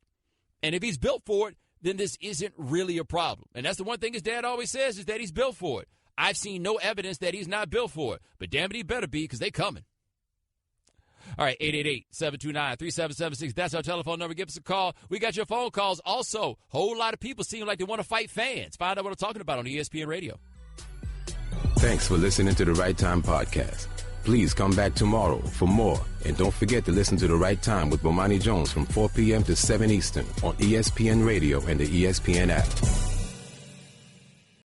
This October, Blue Apron is celebrating its 5th anniversary by bringing back its top 20 recipes from throughout the past 5 years, as picked by you, the Blue Apron community. Your favorite Blue Apron recipes are back on the menu for a limited time only. Blue Apron is all about giving people fresh recipes to explore as they learn to cook new dish after new dish. But many people don't realize they don't repeat recipes within one calendar year. That's what makes this limited time offer so exciting. So try out Blue Apron's all-time customer favorites by going to blueapron.com/Bomani. Over the past 5 years, Blue Apron has created over 1,000 recipes. And Blue Apron delivers seasonal recipes along with pre-portioned ingredients to make delicious home-cooked meals. You customize your recipes each week based on your preferences. Several delivery options so you can choose what fits your needs and no weekly commitment so you get your Blue Apron deliveries when you want them. Each meal has a step-by-step, easy-to-follow recipe card, and the pre-portioned ingredients can be prepared in 40 minutes or less. Blue Apron's freshness guarantee promises that every ingredient in your Blue Apron delivery arrives ready to cook or they'll make it right. Check out this week's menu and get $30 off your first meal with free shipping by going to blueapron.com/Bomani. You will love how good it feels and tastes to create incredible home-cooked meals with Blue Apron, so don't wait. That's blueapron.com/Bomani. Blue Apron, a better way to cook. Welcome to the Right Time Podcast. The Right Time with Bomani Jones. Ladies and gentlemen, welcome to The Right Time. My name is Bomani Jones. Thanks for listening on ESPN Radio and the ESPN app. We are presented by Progressive Insurance. You can send us a tweet at the 1-800-Flowers.com Twitter feed. That is at Bomani_Jones. I may get back to this, man. I said Jason Witten isn't a Hall of Famer. I gave a pretty sound statistical case for why Jason Witten is not a Hall of Famer. People got so mad at me for saying that Jason Witten is not a Hall of Famer, and all they ever say is, well, he's a Hall of Famer. He played a long time. We'll get to that in a second. 888-729-3776. That is our telephone number. Hey, man, it's getting a little dicey out here in these streets with these athletes. People saying things to cats on the floor, the dudes, and on the field, and the dudes are not really having very much of it. Jimbo Fisher got himself to a little bit of a situation where somebody was screaming at him from the crowd about how they need to get some new coaches, and Jimbo told him to bring his keister down there and say it to him face-to-face. He didn't say keister. He used a common synonym for keister. Keister's a funnier word, but the word he used was a bit more emphatic. You understand what I'm saying? By the way, here is Jimbo Fisher saying that there's no reason to be nasty. No, I have no comment. Not frustration. Just, hey, don't just be support. You know what I'm saying? There's no reason to be nasty. I shouldn't have said something. But at the same time, defending players and people you're with. I'm in charge of them. I love them. Like a father. When they say something to your family, you take up for them. Yo, Jimbo is also like, Shannon, what are they, 2-4? Yes, they're struggling. Yeah. Jimbo's like, I wish this dude would do something that allowed me to fight. Just please come close enough. Jimbo sounded like a dude who was just about to get in a fight. When he dropped that, know what I'm saying? He was like, just don't be nasty, know what I'm saying? Like, he dropped the know what I'm saying. Like he was willing to throw down, know what I'm saying? Yeah, but you know what? That's Nick Saban, though. They both from West Virginia. Nick Saban hit him with the ites. Right? Isn't that his thing? Aight. That's how he does. Kyrie Irving got himself into a situation. I think Kyrie was tripping, though. Fans said to Kyrie, where's LeBron, as they were walking down the tunnel. And Kyrie, Shannon, I don't even know, is there any way that I can say what Kyrie said, like, even delicately on these airwaves? He just told the dude to do something. Yeah. He told him to do something. Like, I take great pride in my ability to say things without saying things while I got this mouse over my shoulder. I really do. I have no way of doing that here. None whatsoever. Like, zero. But anyway, here's Kyrie. Asked if he regretted what he said. Hell no. I'm just man enough to record it on video, then, that's on him. Glad that he got his ad name out there and kind of 5 seconds of fame and it going viral. That's the social media platform we live on. Take full responsibility for what I said. Excuse the kids at home. You move on. We're human. If it's in the heat of the moment and, frustration arises, we were at halftime. We were down by 4. In an environment, a season opener in Philly, and with a young team like we have here, just staying composed, handling that before we got in the locker room, and then addressing what we had to do in the locker room, and then going out and handling the business and getting the W. That's really the only thing that matters to me. It's up to the league at this point, but like I said, I take full responsibility for what I said. I don't have any regrets for it. Shannon, I feel like I take full responsibility. I don't have any regrets on it. I don't feel like he knows what responsibility or regret mean. One of the two. Is that fair? Or in some cases, maybe both. Yeah. Like, I'm a little confused there.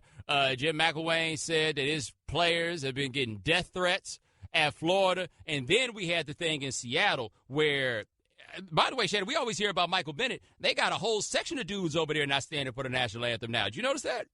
It appeared to be most of the defensive line was sitting during the anthem yesterday. Like, they've all had enough, and they were doing it at the it's not the Meadowlands. It is MetLife. So they were doing it over there at MetLife. The fans were over their shoulder berating them. Cliff Averill, who is not playing because he was hurt, seemed to invite a gentleman to come down and talk to him face-to-face about the situation. And I would love if just once, a fan would be like, yeah, I'm going to come say this dead in your face.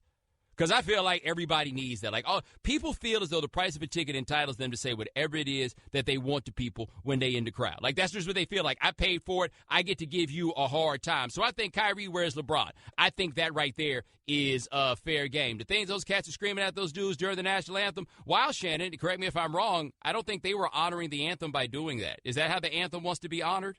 Exactly. I was wondering the same when I read the story, yeah. Yeah, I didn't feel like they were honoring the anthem in the way the anthem, if the anthem were not an inanimate object, would want to be honored. But just once, I want somebody, when they do, to be like, yo, you can come down here and say it to my face. I want one dude to actually come down there and do it.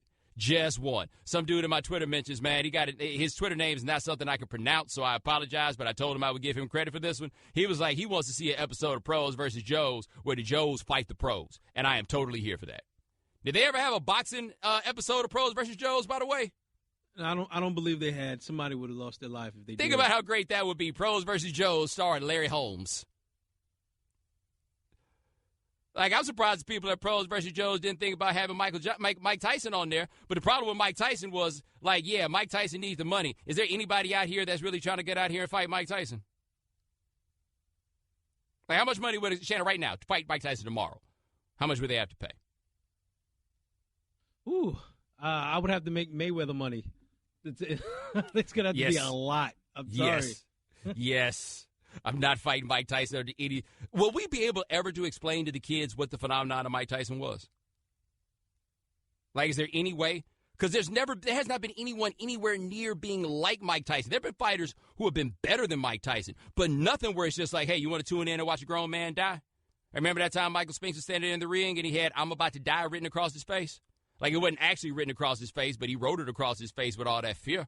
And none of us were clowning Michael Spinks for that. We'd have all been afraid, too.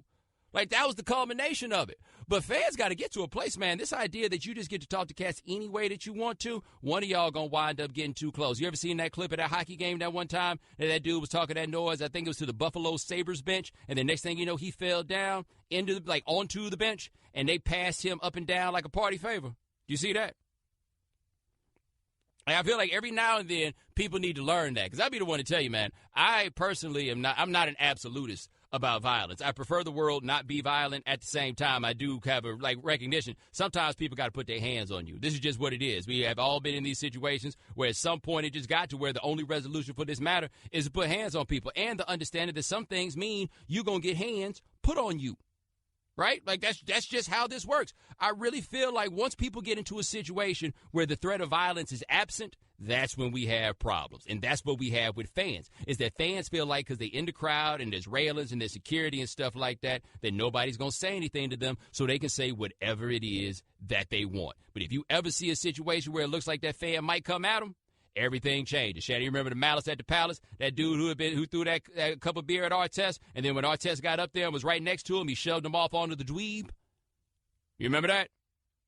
Like, in dude's defense, I would have did the same thing too, though. Yeah, but you wouldn't have thrown no beer at Ron Artest either, would you? Of course not, no. And that's the thing. No, but he pushed him on the dweeb. To this day, I just can't imagine what was going through that dweeb's mind. He was in that Cliff Huxtable sweater, and he's just minding his own business. The best basketball tickets he ever had in his life. And the next thing you know, Ron Artest is coming at him. And, by the way, Ron Artest was coming at him and didn't really want to fight. He just wanted to talk. Yeah. But fans got to get that in check, and I think the leagues are going to need to pay attention to this, especially, look, with the guys for the Seahawks, this is what I think the league has to keep in mind. As long as the league does not have a rule saying you have to stand for the anthem, and even if the league had a rule saying that you did have to stand for the anthem, they got to look out for those dudes on the bench, because if people are going to scream at them and abuse them in the way that it seemed to be happening at that game in New York, then it is a matter of time before somebody comes to give the hands to those dudes. And no matter what, you as the NFL, you could sit around and just wait to suspend somebody, or you're probably going to need to be a bit proactive. Terrell Pryor said that game where he said the people were screaming racial slurs at him on the sideline that the NFL had to put some security next to him. They're going to wind up having to do that, because this has been the year in the NFL where it has been exposed to us just how much the fans hate the players. Not every single one of you, but a whole lot. And that's clearer than ever.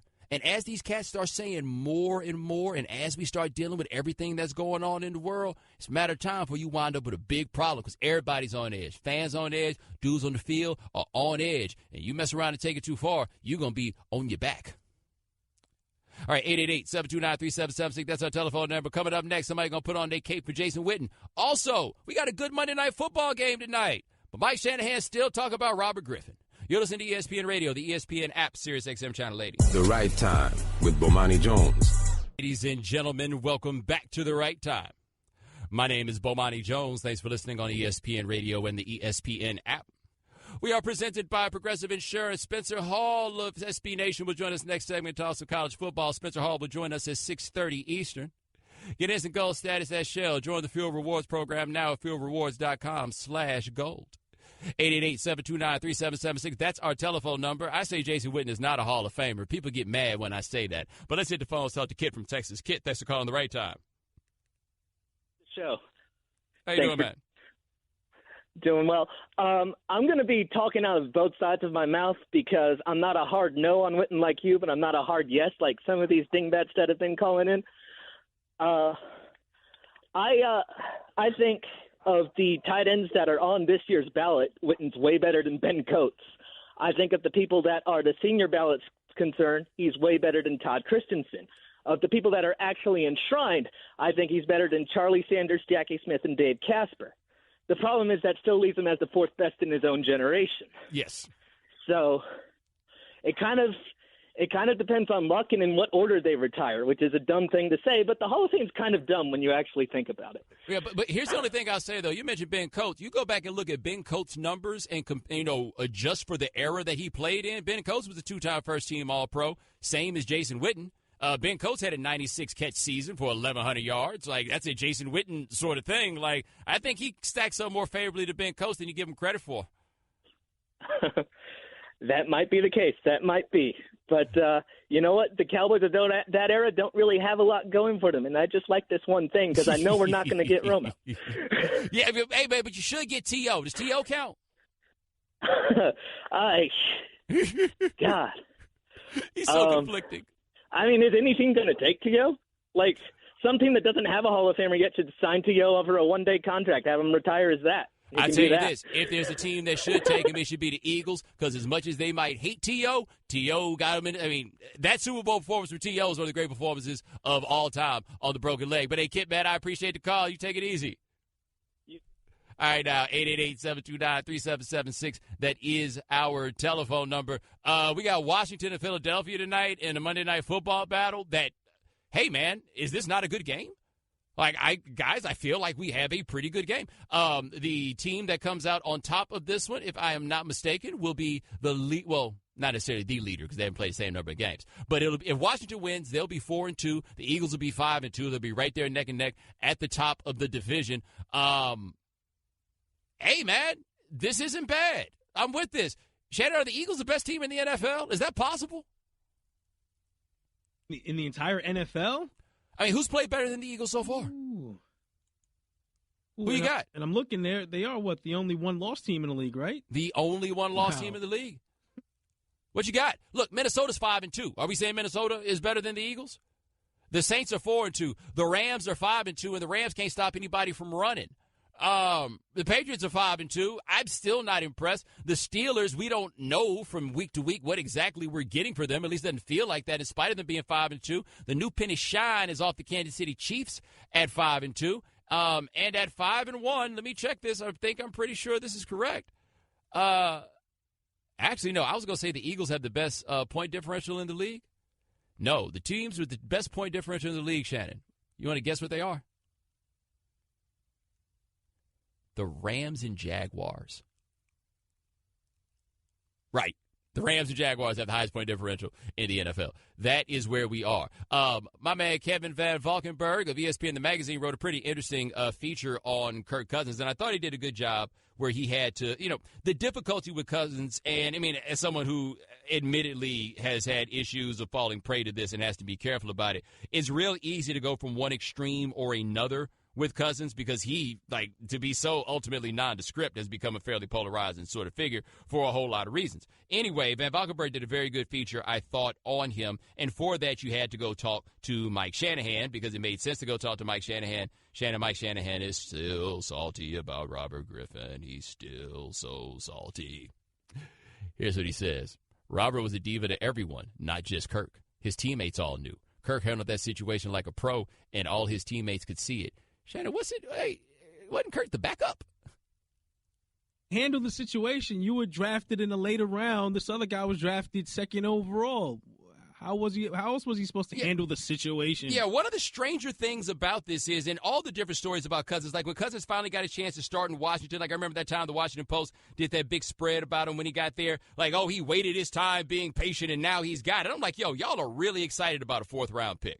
Really, really excited about a fourth-round pick. Like, I'll be fascinated to see what happens with Cousins if he leaves and goes to another team where he is not evaluated in the context of that whole Robert Griffin era. But Shanahan just rips him again. It's like he takes every single chance. Now, listen to this one. He says this about Griffin. He said Griffin wasn't willing to put in work. He says about playing in the pocket. It takes time to master that. But he wanted to be known as a drop-back passer because of his brand. He had people telling him things that weren't in his best interest, and he didn't want to be known as a running quarterback. Number one, Robert Griffin's issue was not with being known as a running quarterback. Robert Griffin didn't want to be known as a black quarterback. And there are quotes that he has given to spell that out. Where, and I understood where he was coming from. He's saying he wants to be evaluated as a quarterback. We know running as the code that's there. What's always crazy to me about Shanahan is every quarterback that's ever come into the NFL, the discussion has been about turning them into a pocket quarterback. Right? Like, even with Cam Newton is an example of that, about turning Cam Newton into a pocket quarterback. They've hybridized that to a degree with him, but I've never heard of a quarterback that they weren't trying to turn into a pocket quarterback. Robert Griffin is the only quarterback I've ever heard of to get chastised for wanting to play in the pocket. Can you name another? Right? The rules are all put in place to be conducive to the success of pocket passers. It protects pocket passes. This dude got hurt while they had him running all over the place, sending him downfield, catching routes over the middle. Right? I've never heard of any other player that was a problem that they decided to want to play in the pocket. But what everybody was basically saying is you are incapable of playing in the pocket. Now, to be fair, Griffin hasn't done anything to indicate that playing in the pocket is something that he's really good at. That being said, I think with him, that's all mental. Like, there were things that he was capable of doing his first year in the league he couldn't do after that. But I bring this up only because, damn, it's 2017. And people are still holding on to Robert Griffin. Shannon, the folks in D.C. tell me that if they wanted to just, like, get the highest ratings they could, like radio stuff like that, just talk about Robert Griffin every day and it'll still do it. Meanwhile, Kirk Cousins has made tens of millions of dollars in large part because all of this has happened. Because all of this has been so crazy. Right? Like, the team does not believe he's that good. Like, part of the story of Van Valkenburg is interesting is about Cousins dealing with the fact that he was never really been sought after. Not in high school, not in college, not in the pros. Well, the answer for that is the dude just isn't very good. That's it. Now, he's been better than I ever thought that he could be.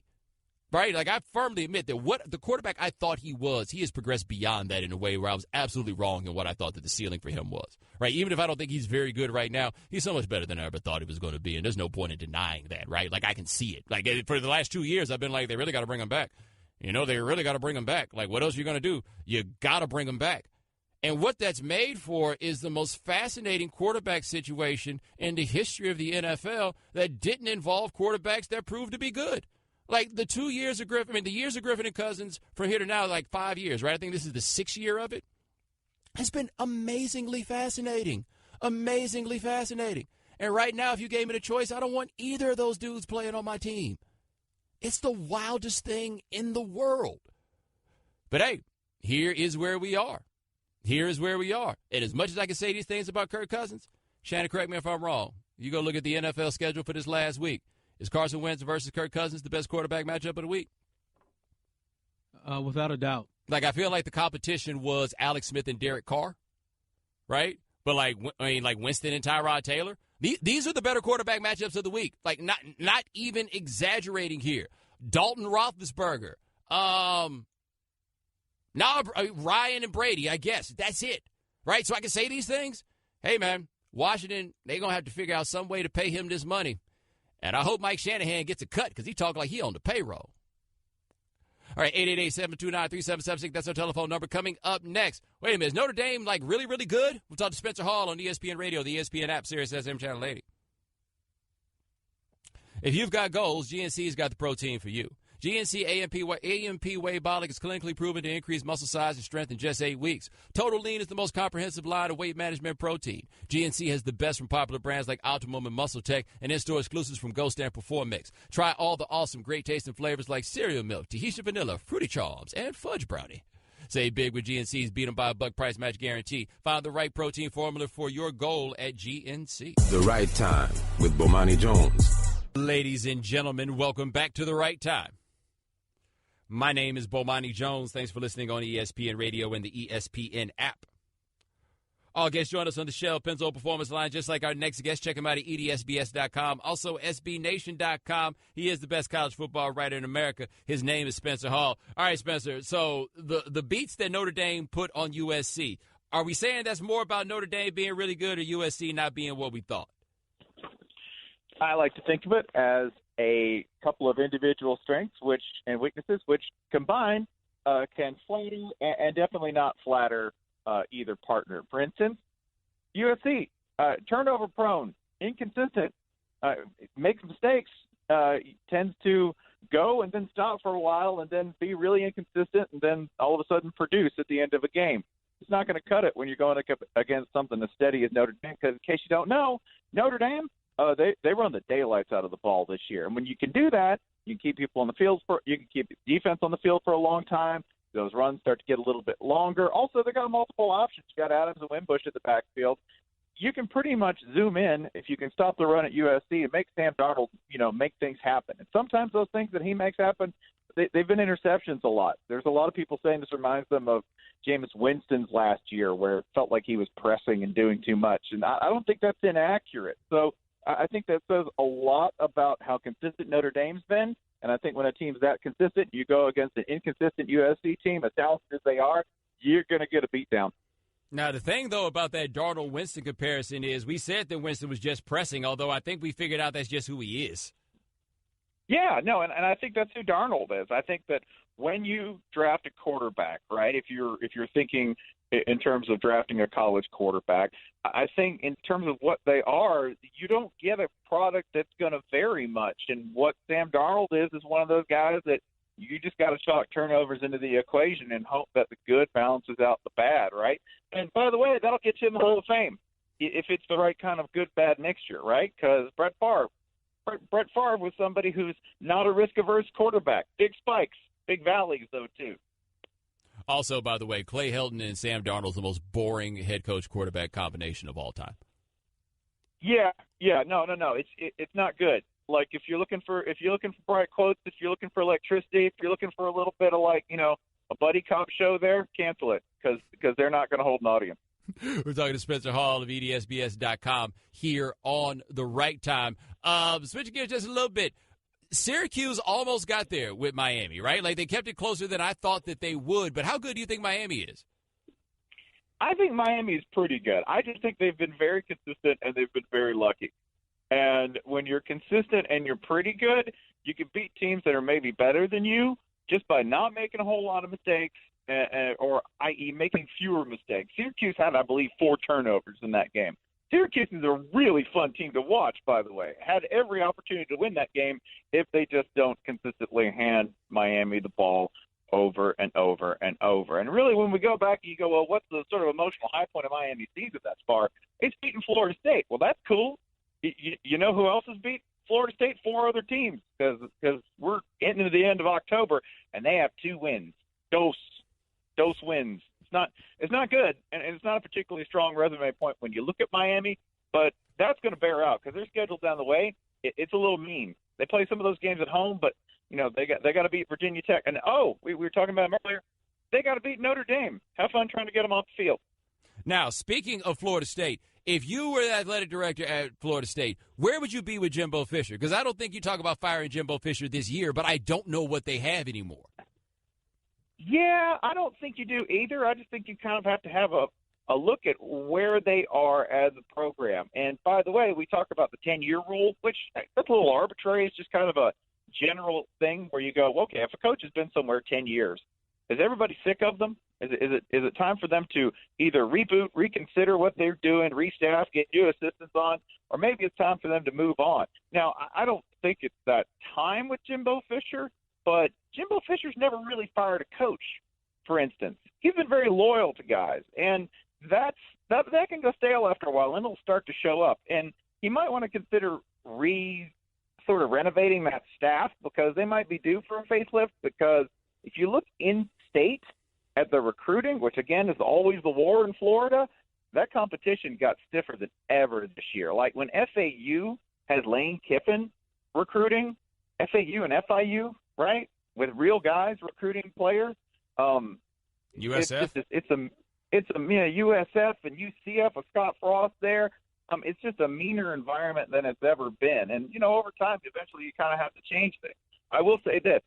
There is a tendency for people who have a lot of success at schools like that sort of get their way for a real long time.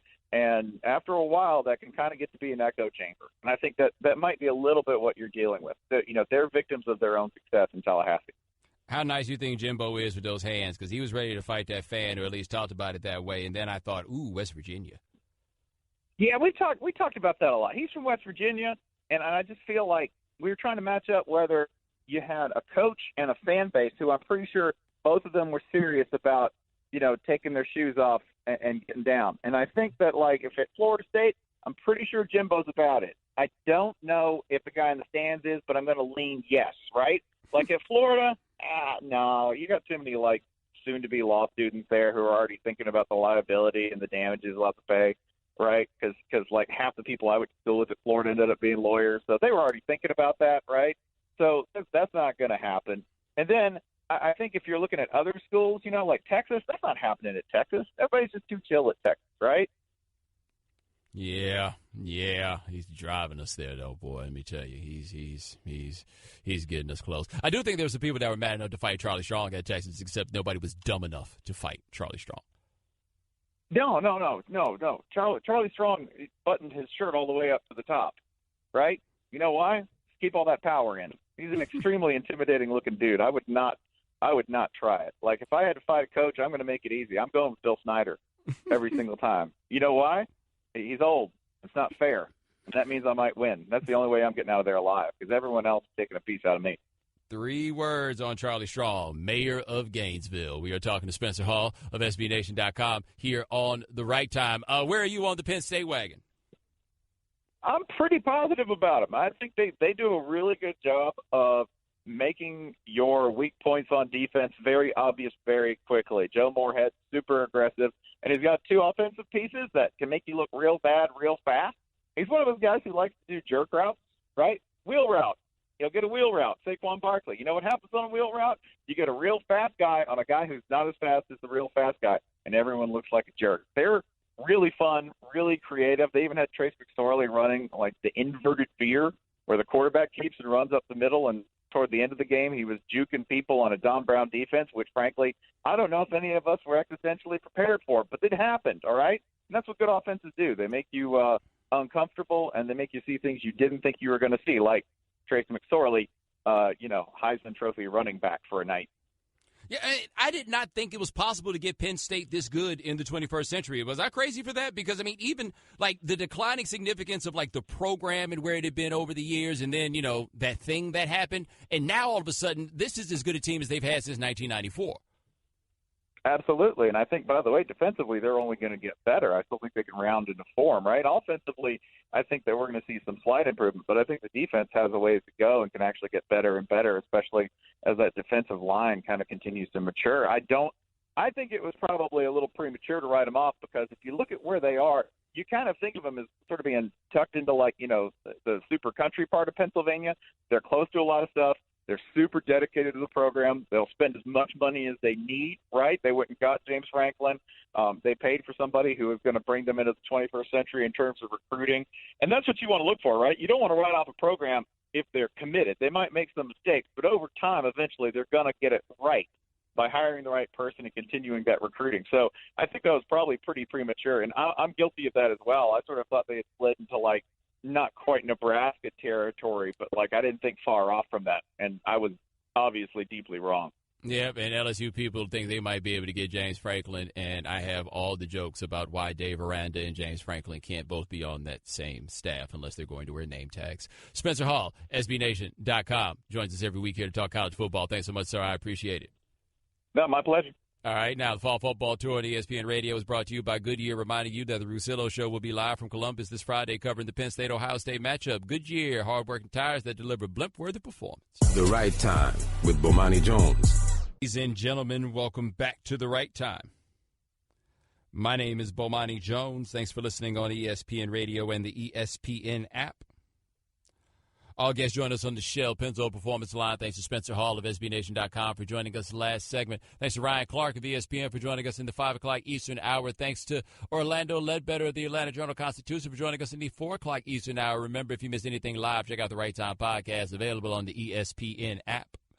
All right, 888-729-3776. That's our telephone number. All right, Shannon, what we miss out on today? All right, the Atlanta Falcons dropped their third straight game last night, falling in Foxborough to the Patriots. And if you haven't heard, here's Bomani Jones earlier today on The Right Time discussing why the Falcons losing shouldn't be a surprise. But see, what happened last night in that game against the Patriots was not really a heartbreaking loss. It was actually the kind of loss that most Falcons fans are most familiar with. And if all you guys out here who became Falcons fans when Michael Vick came around, you don't really understand what just took place. And you know what it was that just took place? What the Falcons have probably endured more of than any team has ever? Just regular old, everyday butt whoopings. Right? Ain't no story. Ain't nothing really, like, memorable about the fact that they got their butts whooped. They just got their butts whooped. That was all it is. I wish that Mickey Mouse wasn't looking over my shoulder right now. I could talk about this in the terms that I really want to talk about this sort of thing in, right? They just got their butts kicked. Falcons went out there against the Patriots. None of us think the Patriots have a good defense. Everybody done ran 300 yards passing off on the Patriots. We've all been like, yo, I don't know. This might be when the thing ends for the Patriots. We're not exactly sure. Falcons went out there and got the brakes beat off them with this terrible offense. Shannon, did you see this because it got real foggy? And they said that Steve Sarkisian might have had an issue because he was up in the booth. Well, let me ask a question. Did he ever come out the booth? Right? Is that fair for me to ask? Did he ever come out the booth? Because I feel like if that's what the streets is telling you, then you need to come up out the booth. Did he ever emerge from the booth? Falcons went out there and hired an offensive coordinator. And, like, anybody here, you tell me, okay? You tell me the last time somebody hired Steve Sarkisian and he made things better. All right, while I don't subscribe to the Falcons having a Super Bowl hangover after blowing a Super Bowl, 28-3 lead, was it, Bo? I'm not 28 sure. 28-3. I told you something like that would happen. All right, 28-3. Okay, while I don't subscribe to them having a Super Bowl hangover, there does seem like there's something not clicking there with the Falcons. Can you check a guess of what it is? Because I have no clue. Like, something's not right with that team right now. You ever look on the side of their helmets? That's a good point. That's all I'm saying. That's all I'm saying. It don't wash off. Right. I mean, it was a disappointing Super Bowl loss and everything, but it could have been worse. Hey, man, you can't stop being who you are sometimes, you know? All right, early in the show, we also discussed the awful quarterback play in the NFL this week. And with the Colts, Jacoby Brissett didn't look too hot. And T.Y. Hilton, wide receiver for the Colts, he was asked in the game what the team can do to help Jacoby Brissett. The O-line just got to play better. For as far as receiver, nothing could change. We got to take some pride up front and, block for them, What if we put them back there and take those hits? So we got to start up front, man. Once we get the O-line going, back in rhythm, we'll be fine. I had not heard him say that. They like to sit back there and take those hits. Hilton did apologize to his teammates, said we all together, we all in this, so we going to get it worked out together, though. But if you're one of them big dudes, you got to go see him, right? I mean, he's right, though. Like, the problem that they got is they can go see him, and all he going to do is get in your face and say, show me the lie. Would you go beat me up because I'm telling the truth? Show me the lie. And he's more important than any of them. That's a good point as well. And here's something that we meant to get to early in the show, but we didn't have time. Dwayne Wade, being the bigger man, went to Tyronn Lue and told him that, hey, I don't think it's working for me starting, and I think I could be more effective coming off the bench. So what are your thoughts on D. Wade now coming off the bench for only, I think the next game will be his only 12th time in his career that he's come off the bench. Yeah, but I think it makes perfect sense, right? Like, I think it's good for everybody. If he's willing to do it, then I feel like that's the move. And I hope it works out, because if it don't work out, he's going to be on the curb. it just shows that he's the bigger man to go and come off the bench, because I'd imagine that he'd had other things on his mind this weekend. So it's good that he's still focused on the game. Yeah, he's just picking and choosing his spots, I guess, right? Either way it goes, when I get back to the crib, I'm good. Right? Like, I'm straight. I don't care what none of y'all talk about. That's just what we do. I'm not even mad at him. But, I do think he's a bench player, and I think that, if he can make that contribution, he can probably be more effective because he can go harder in shorter spurts, one would think. But, ladies and gentlemen, thanks so much for joining us here on The Right Time. We do this every weekday, 4 p.m. Eastern. Shannon, Nuno, Spencer, McNabb, Custer coming up next. Thanks for listening to The Right Time podcast. Please come back tomorrow for more. And don't forget to listen to The Right Time with Bomani Jones from 4 p.m. to 7 Eastern on ESPN Radio and the ESPN app.